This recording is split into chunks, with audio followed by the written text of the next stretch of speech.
She's seen Encanto more times than she can count. And she can count to 10. She mentioned Mirabel in every conversation. But the moment she actually met Mirabel, she was speechless. That's pura magia. Find yours at Walt Disney World Resort. 5 years, 10 months, and 2 days. That's how long it took to grow the 38 inches to ride on Cali River Rapids. But the moment the wait finally ended, that was pura magia. Discover it at Walt Disney World Resort. When you choose to earn your degree online from Southern New Hampshire University, you're saying yes to new opportunities and to new adventures. You're saying yes to something big, something you've always wanted to do. If earning your degree is one of your goals this new year, SNHU can help you get there. With low online tuition, no set class times, and multiple term starts per year, you can set the pace that works for you and save money along the way. Visit snhu.edu today to get started. Hello. From Wonder Media Network, I'm Jenny Kaplan, and this is Womanica. This month, we're talking about women who found themselves at the center of controversy, whether deserved or not. Today, she brought a whole new meaning to the term ghostwriter. As the medium for Patience, a spirit from another century, she shared stories that garnered literary fame, fandom, and the interest of more than a few psychoanalysts. Let's see what you think of Pearl Curran.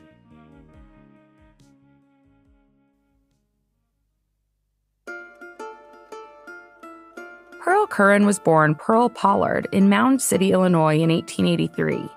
Pearl's father, George, worked for a railroad company, so her family moved around a lot. This upset Pearl's mother, Mary. She eventually broke down over the constant moves, and Pearl, then 4 years old, moved in with her grandmother in St. Louis, Missouri. Pearl was a deeply creative child, telling stories to entertain her friends and family. And she was a gifted singer and piano player. Her family wasn't wealthy, but they still supported Pearl's burgeoning talents with music and voice lessons. When she was 13 years old, though, the chaos of her childhood, moving, her mother's breakdown, and being sent to live with her grandma, caught up with little Pearl. She had her own nervous breakdown and dropped out of school. Soon thereafter, she decided to move to Chicago, Illinois. There, she stayed with her uncle, who ran a storefront church. Her uncle was thrilled to have Pearl's musical talents on hand for his business. Pearl played the piano while her uncle led services and claimed to help visitors get in touch with their deceased loved ones. Pearl found the whole thing repulsive, but it paid the bills. Still, she found a more palatable gig in retail, which allowed her to take singing lessons. Pearl worked a string of these retail jobs. And then, when she was 24 years old, she met John Curran. He was 12 years her senior. He worked as an immigration official, and he was a widower. The two married soon after meeting and moved together to St. Louis. There, in the same city where she'd spent part of her childhood, Pearl settled into her new and surprisingly stable life as a housewife. She cooked, she cleaned. She went to church on the weekends. And the days felt long and lonely. Luckily, she soon found solace in her friendship with a woman named Emily Grant Hutchings. Emily was the wife of one of Pearl's husband's friends. She was a prolific writer and a spiritualist. In fact, Emily would later claim that one of Emily's books had been written by the ghost of Mark Twain. After Pearl's time with Pearl's uncle's spiritualist church in Chicago, Pearl wasn't into all that, at least initially. Still, the two women grew close. One day, Emily brought over a Ouija board. They were all the rage at the turn of the century. People across the country were entertaining themselves by spelling out messages from the spirit world. And Pearl, normally opposed to this kind of nonsense, had been feeling vulnerable in the wake of her father's recent death. So, on this day, Pearl decided to entertain Emily in her little parlor games. Pearl and Emily sat facing each other, with the Ouija board balancing on their knees.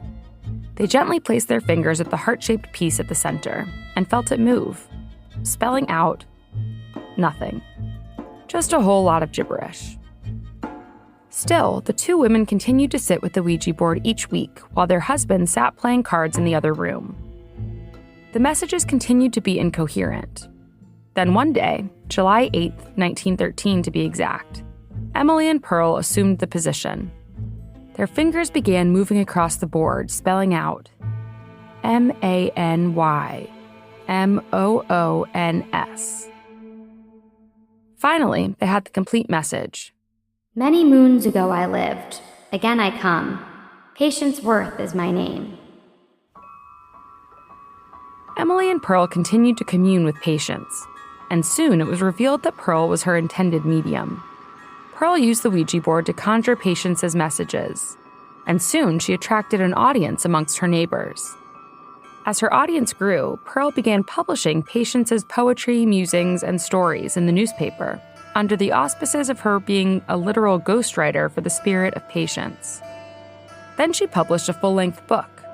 It told the story of one of the thieves who was crucified alongside Jesus. It was a hit, with an audience that was absolutely ravenous for this kind of spiritualism and the occult.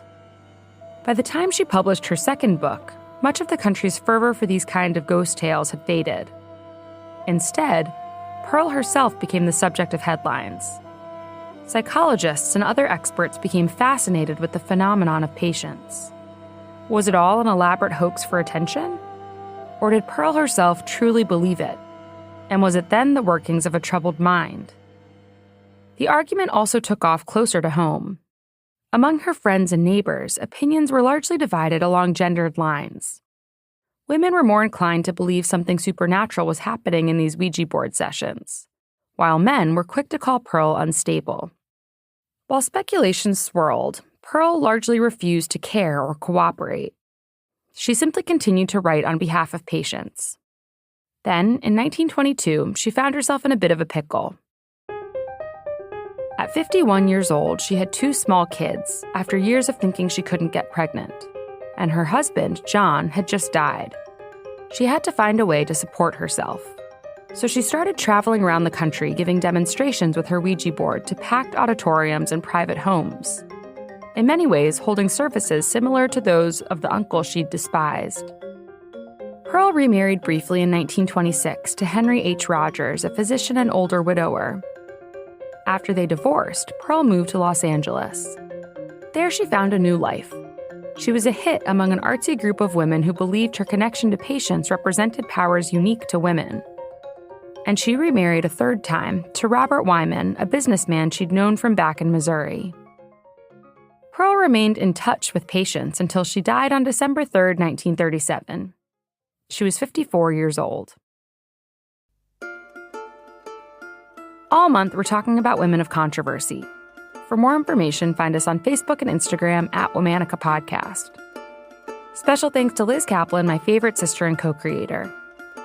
Talk to you tomorrow.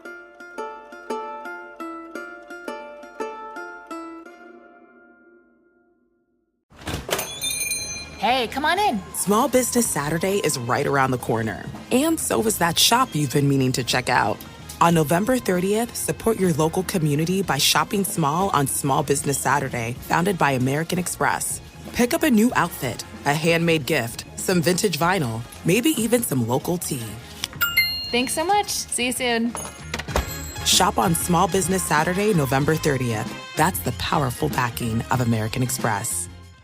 Good sleep should come naturally, and with a new Natural Hybrid mattress, it can. A collaboration between Leesa and West Elm, the Natural Hybrid is expertly crafted from natural latex, natural wool, and certified safe foams to elevate your sleep sanctuary and support a greener tomorrow. Breathable organic cotton and moisture-wicking Joma wool consistently provide cool and comfortable slumber. Every purchase helps fuel Leesa's work with shelters and those in need. Visit Leesa.com to learn more. That's Leesa.com.